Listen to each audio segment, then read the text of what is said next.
Hello everyone, I hope all of you are doing good. So let's have some of those questions from the GS paper 3 environment area.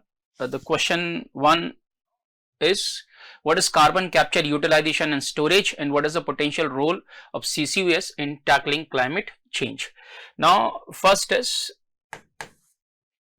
we would break it into the parts which we need to answer. So one part which you may address in the question is that why you are talking about the CCUS, so why this has become significant. Number 2 is then what is, as the question is asking directly to you, what is CCUS? So in this you will focus on 3 parts: what is capture, what is utilization, and what is storage. Capture, utilization, storage. So this becomes kind of a 2, 3, 4 part. This will be there, and then we talk about the role, and then we sum up in the form of the conclusion. So our focus will be mainly on 4 important portions.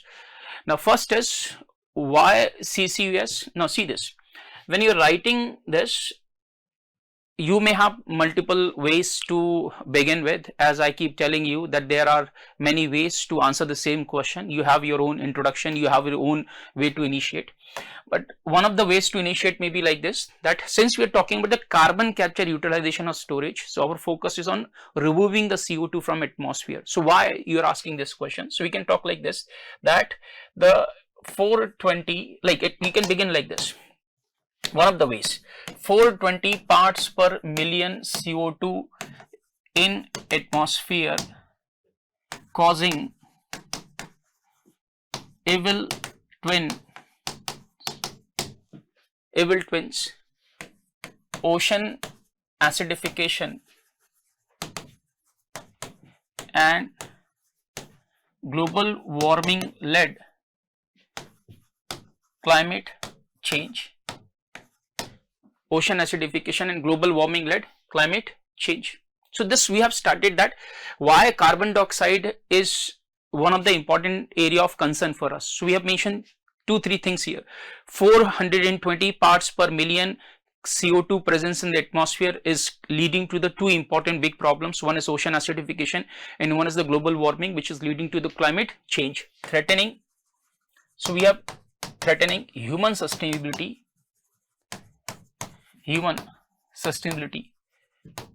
and global biodiversity. So we have highlighted one more point, that not only threat to the human in particular but global biodiversity in general.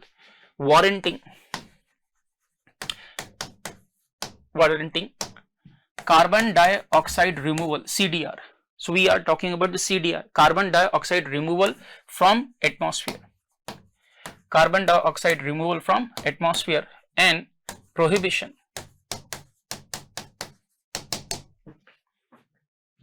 or reduction of CO2 from industries having significant carbon footprint.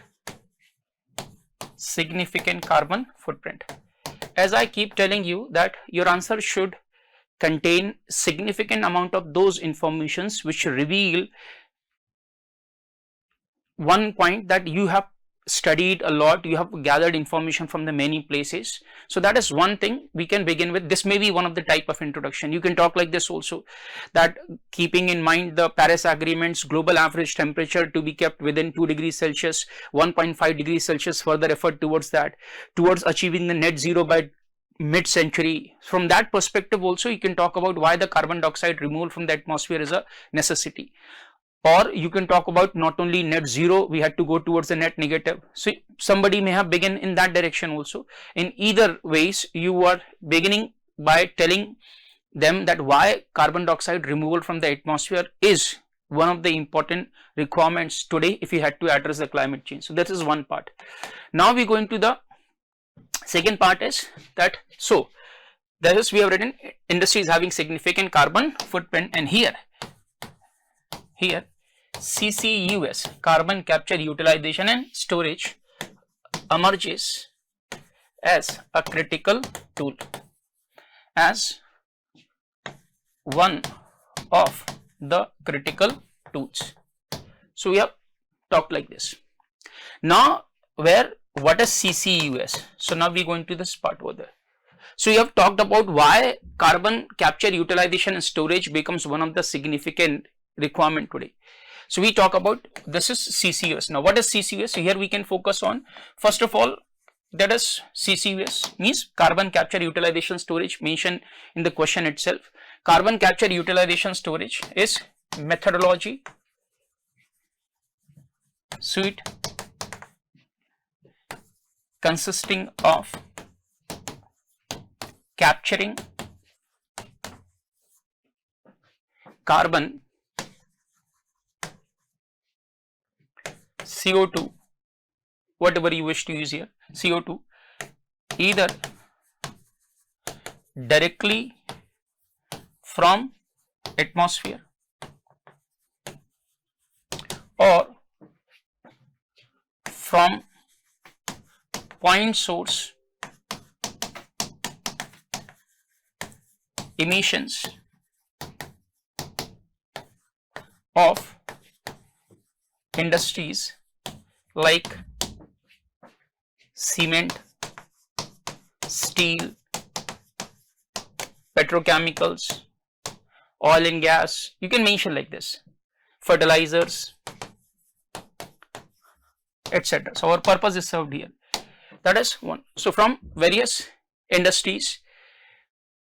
So we have mentioned two things. What is carbon capture? In the carbon capture, capturing carbon directly from atmosphere or capturing the CO2 from the places where it is emitted from those industries. Capturing, so you have mentioned capturing CO2 using physical, and I keep telling you, when we have less words, we had to be very economical with respect to using the words.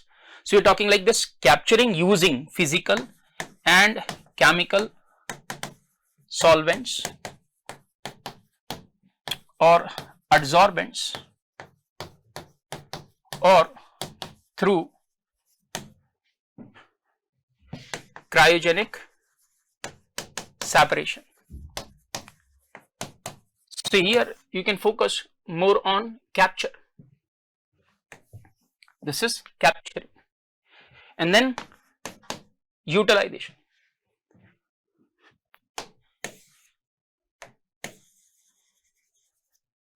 And then utilizing in the production of green urea, building material,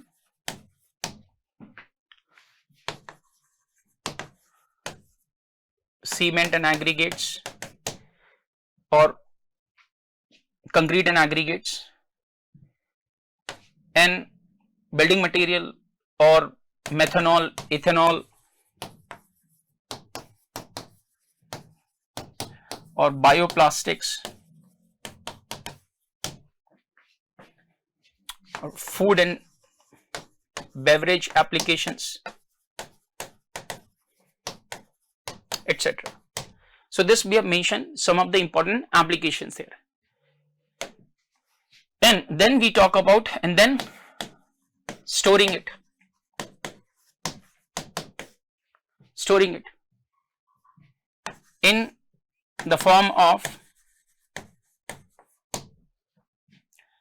enhanced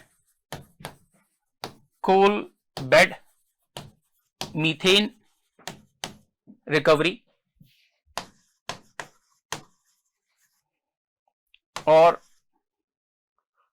enhanced oil recovery. This becomes relatively temporary storage or permanently storing. So rather than mentioning that term, we have written this. It shows that this is relatively temporary storage, and now we are going or permanently storing. Permanently storage in deep geological formations saline aquifers,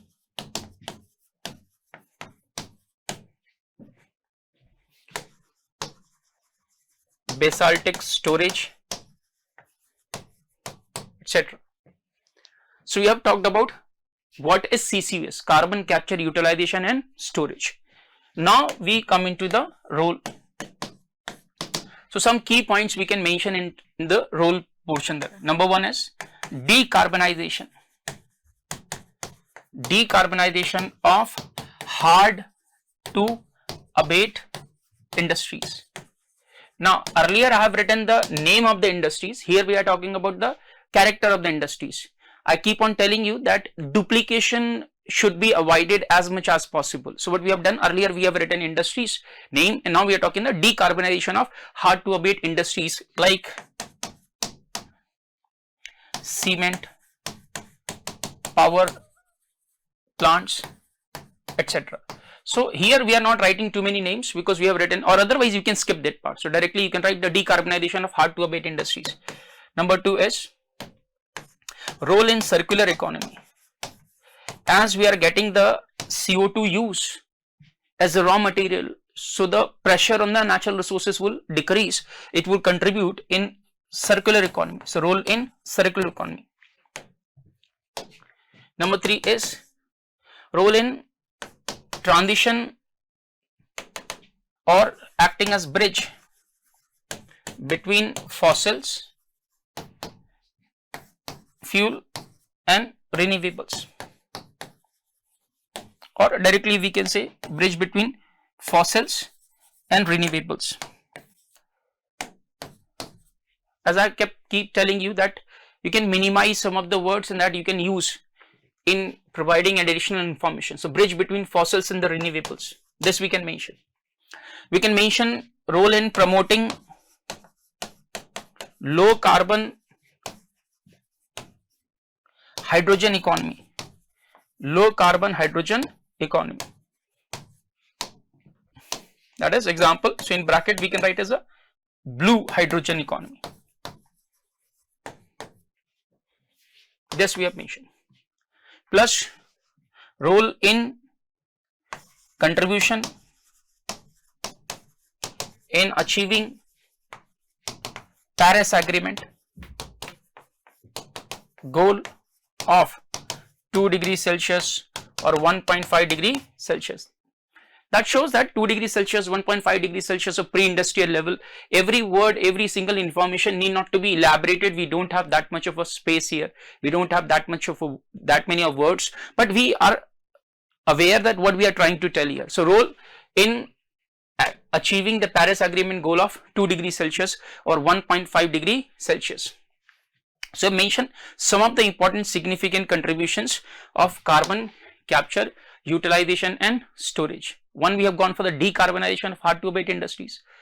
One we have gone for role in circular economy, bridge between fossils and the renewables, promoting low carbon hydrogen economy, and as well as contribution in achieving Paris Agreement goal of 2 degrees Celsius or 1.5 degree Celsius. So these some of the key roles we can talk about, and then we can go into the conclusion part there. That is what we are trying to say here with respect to the CCUS. So you may sum up in many ways. One of the ways may be like this, that there shall be focus if we have to address the climate change, global warming led climate change or ocean acidification or CO2 problem, then it will come through the route of three important parts. Since we are talking at the CCUS, it goes into the geoengineering part also, carbon capture, utilization and storage. So that is mitigation, adaptation, geoengineering. In the class number of times I have told you. So your conclusion may be based on this. Like, or you can talk like this also, that CCUS is no silver bullet.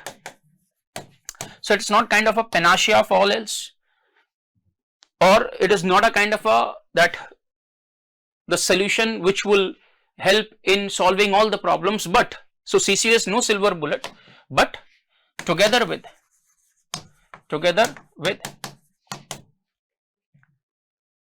mitigation, adaptation,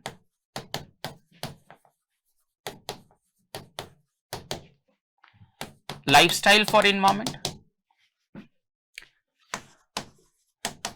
sustained and sharp reduction of greenhouse gases, other greenhouse gases. So we can talk like this: sustained and sharp reduction of other greenhouse gases. Lifestyle for environment, so we are focused on sustainable consumption, production, behavioral changes, overall mitigation, and as well as capacity building, adaptation. So mitigation, adaptation, lifestyle for environment, sustained sharp reduction of other greenhouse gases, and bioenergy, carbon capture and storage. Bioenergy, carbon capture and storage. So we have mentioned that CCUS shall go along with many other initiatives too. Bioenergy, carbon capture and storage would contribute in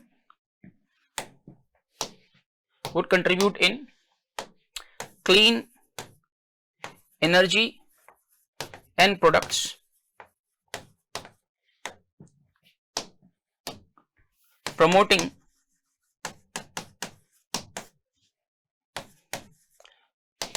inclusive and sustainable growth, leading to Atmanirbhar Bharat. So this what we can talk about, or your conclusion could have simply be related to mitigation, adaptation and geoengineering, and one of the geoengineering part will be carbon capture, utilization and storage, along with the bioenergy, carbon capture, utilization and storage, or bioenergy, carbon capture and storage. So here we can talk about bioenergy, carbon capture, utilization and storage, or BCCS. So this is one question.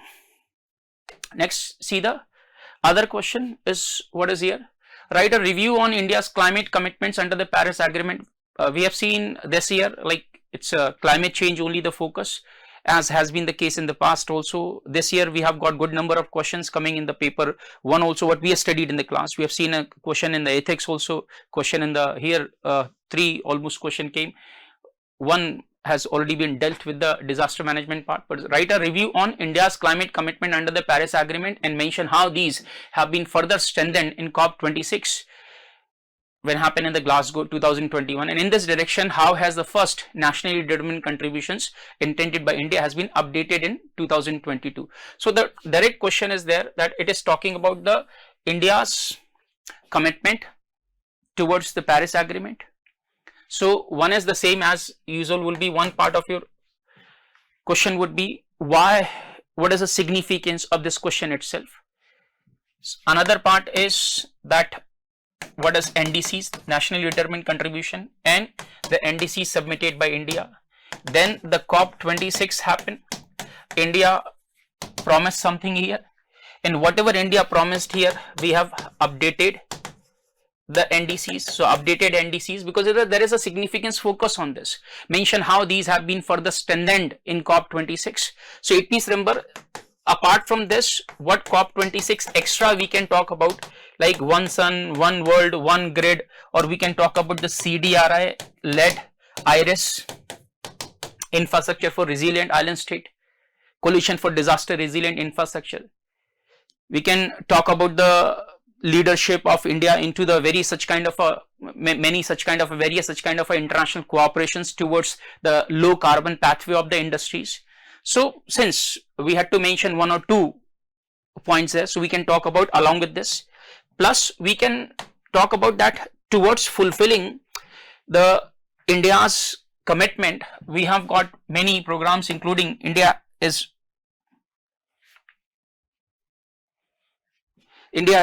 already into National Action Plan on Climate Change, or we have a State Action Plan on Climate Change, etc. So we are going towards that, and then we talk about how it will be culminating towards India's position. So these parts should be there when we are answering this question. Example, what can be the flow of those points or these informations, how we can put in, let's see. So what we can talk about in the very beginning is why this NDC's requirement came. So we can begin from there, that Paris Agreement as a successor, one of the ways we can talk like this, of Paris Agreement as a successor of Kyoto Protocol, mandates each party to submit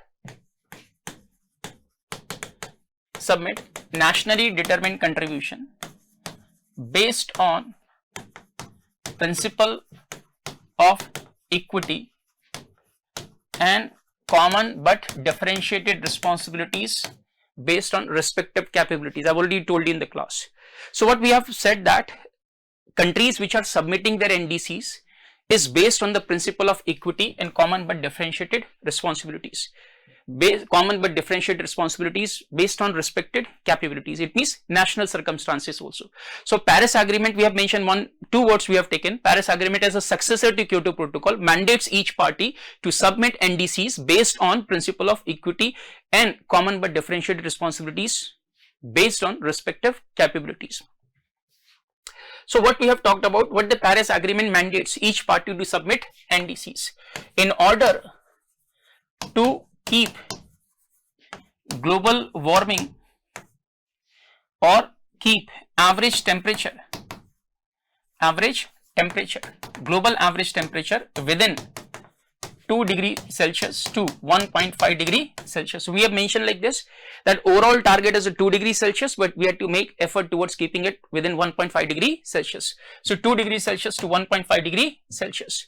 Global average temperature within 2 degrees Celsius to 1.5 degree Celsius, so that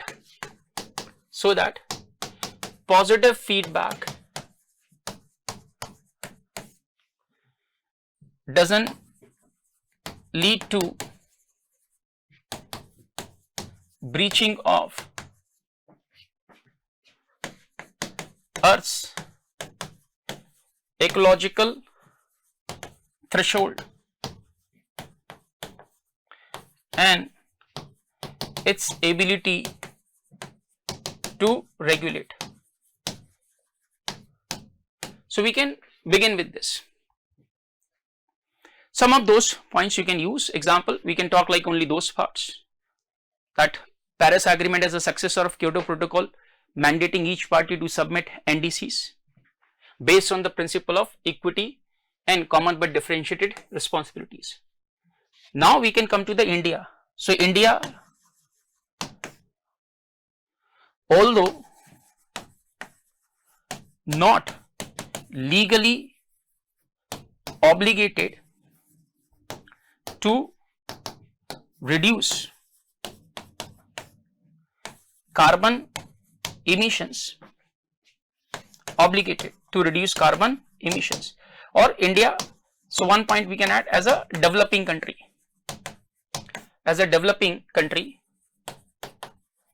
not obligated to reduce carbon emissions, submitted NDCs 2021 to 2030. NDCs 2021 to 2030, focusing on adaptation, clean energy, low carbon pathway,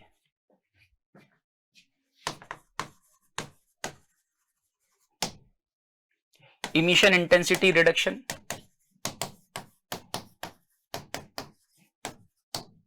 enhancing forest carbon stock,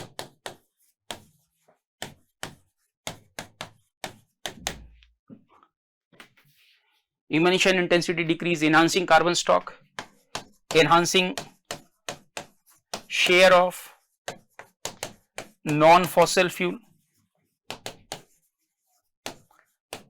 in the energy mix, etc. So we have begin with what we are talking about, the India's submission into the NDCs.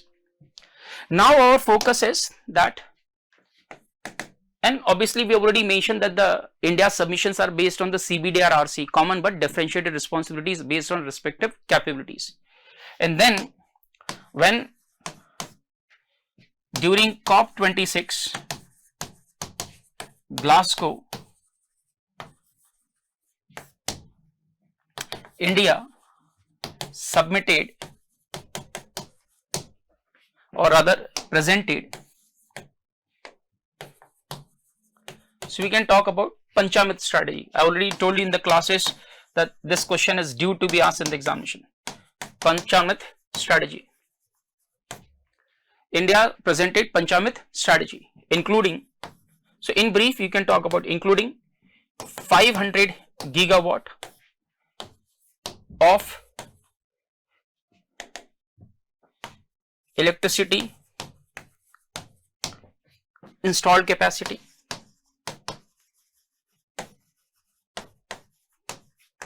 from non-fossil fuel,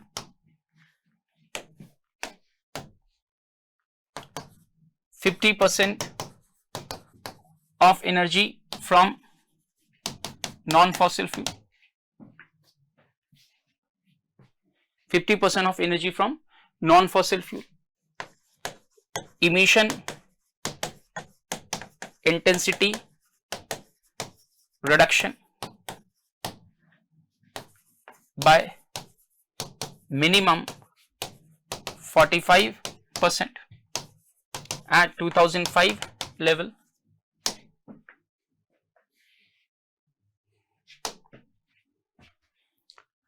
which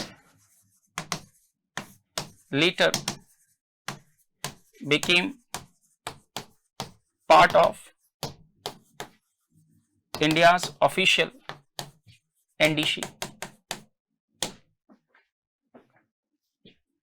This India's official NDC. So we have mentioned here itself. Why to take another point separately? India's official NDC and achieving net zero by 2070. So we have written some of the important points. Along with, you can talk like that also, projected carbon emission of projected carbon emission 1 billion ton of CO2 reduction or CO2 equivalent reduction. We already mentioned why that point, that although India doesn't have any obligation with respect to the carbon emission reduction as a developing country, still we went for the carbon dioxide emission equivalent emission reduction up to the 1 billion ton of CO2 from the projected carbon emission by 2030. So we already mentioned for the 2021 to 2030. It means the timeline for this is the 2030 there. Every now and then the same information need not to be mentioned again and again there. This is, so we have mentioned what is the significance of COP26 and the updated NDCs highlighted this part, that how India's submission in the Panchamrit strategy worked towards that. And then we can talk about the COP26 also in India's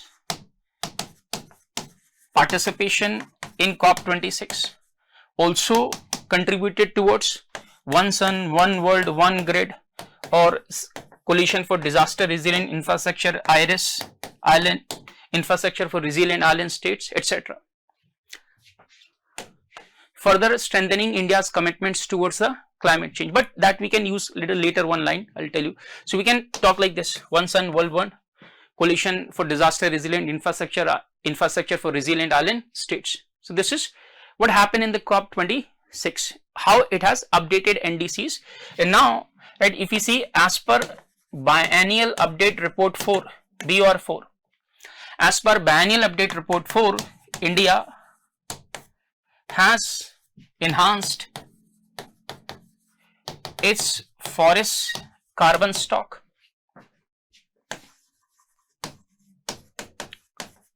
from 2005 level by 2.29 billion ton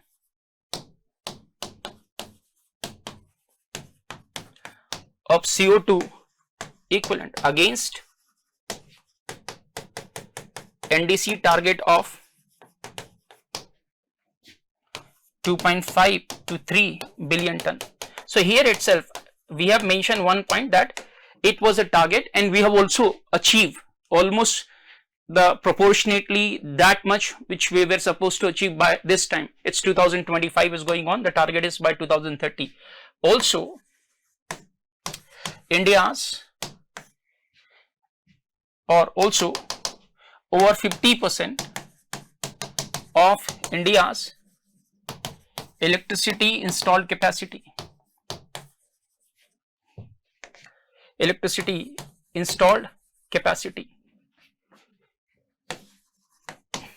over 50% of India's electricity installed capacity contributed by non-fossil fuel, signifying India has achieved the target 5 years before the target was supposed to be achieved. So this, and thus we are working towards achieving the NDC submitted by India. Along with this, that Prime Minister proposed lifestyle for environment as a movement towards sustainable consumption. So this is how the role of COP26, what are the overall NDCs, what is the role of Panchamrit, we have talked all about this. And then we have also talked about, or you can mention some points with respect to the, I have already told in the class, mitigation adaptation related many programs have been launched, including that NEPCC, SAPCC, etc. So we have contributed towards achieving this through other, like Perform, Achieve and Trade, NEPCC, SAPCC. So some programs you can, if you wish to mention 2-3 lines, you can use for that. And then at the end, what we can talk about is, if we see updated NDCs, because our focus in the question is on this. So updated NDCs, we are talking this, updated NDCs.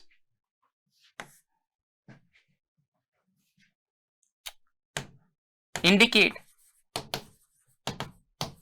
India's commitment of transitioning towards low carbon growth,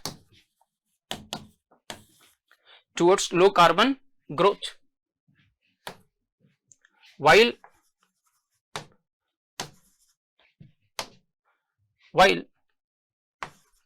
achieving desired development. Also focuses on climate responsibilities. So this we can talk about, climate responsibilities, right? So we have highlighted that India has development requirement. India is the country having 18% of the global population, 18% plus. India is having merely 2.4% of the global land area. India is having one of the lower ranks in the Human Development Report. So there is a development imperative along with the climate responsibility. So we can talk like this. Example, terms you can use this, balancing, not like repeating this, but in place of this you can take this, balancing development imperative along with climate responsibilities. It depends who's how much comfortable with the terms here. So rather than this, we can talk like this also, commitment towards transitioning towards low carbon growth, balancing development imperative along with climate responsibilities.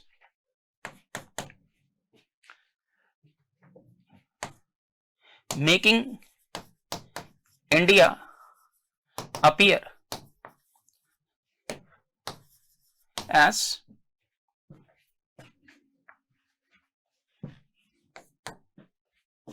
proactive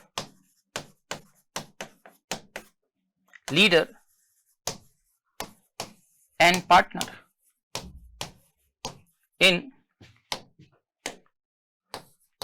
global environmental and climate governance. So this part you can highlight. If you have not used the term CBD or RC in the very beginning, common but differentiated responsibilities, principle of equity, you can use it here. You also can talk about the Rio principles, Rio principles 3, Rio principles 2, which I have already told you, Rio principle 1. So you can use them also. This is one of the ways. Or another way may be like this, that understanding, so we can begin with this also, understanding triple planetary crisis. There can be multiple ways you can conclude with this, understanding triple planetary crisis of biodiversity, climate change, biodiversity loss, climate change and pollution, demanding contribution